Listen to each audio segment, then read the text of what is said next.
রাসূলুল্লাহ সাল্লাল্লাহু আলাইহি ওয়াসাল্লাম বলতেন যে তোমরা যখন ইফতার করবা তখন দোয়া করো, কারণ ওই সময় দোয়া কবুল হয়। পড়েন আলহামদুলিল্লাহ। কারণ আপনি যখন ইফতারের সময় কোরমা, পোলাও, বিরিয়ানি, আপেল, কমলা, মালটা, খেজুর এবং বিভিন্ন দানা দোনা দিয়া যখন সামনে বসে, তখন আল্লাহ তাআলা ফেরেশতাদেরকে জিজ্ঞেস করতে থাকে, হে ফেরেশতারা, আমার বান্দা সারা দিন না খাইয়া এখন আবার খায় না কেন? আল্লাহ তাআলা মূলত এই কথাগুলো এই কারণে বলেন, যখন নাকি আল্লাহ তাআলা এই মানব জাতি সৃষ্টি করবেন, মানুষ সৃষ্টি করবেন, তখন ফেরেশতারা বাধা দিয়েছিল যে ইয়া রাব্বাল আলামিন, আপনি তো মানুষ জাতি সৃষ্টি করেন, এরা ঠিকভাবে আপনার ইবাদত বন্দেগী করবে না। মনোযোগটা এদিকে দেন, আপনারা কি করেন ধীরে ধীরে। বলতেছিলাম, আপনি যখন ইফতারের সময় কোরমা, পোলাও, বিরিয়ানি, হালুয়া, রুটি, তারপরে খেজুর, বিভিন্ন ফলমূল নিয়ে যখন সামনে বসেন, তখন আপনাকে আল্লাহ তাআলা ফেরেশতাদের কাছে জিজ্ঞেস করেন আপনার ব্যাপারে, যে আমার বান্দা সারাদিন না খাইয়া এখন আবার খাচ্ছে না কেন?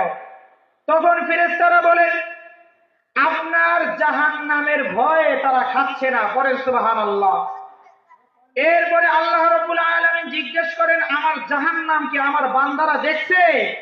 তখন সেই ফেরেশতারা বলে যে আপনার জাহান্নাম এই সকল বান্দারা দেখে নাই। তারপরে আবার আল্লাহ রাব্বুল আলামিন বললেন তারা তো জাহান্নাম থেকে মুক্তি চায়, আর কি চায়? বলে যে জান্নাত চায়। পড়েন সুবহানাল্লাহ।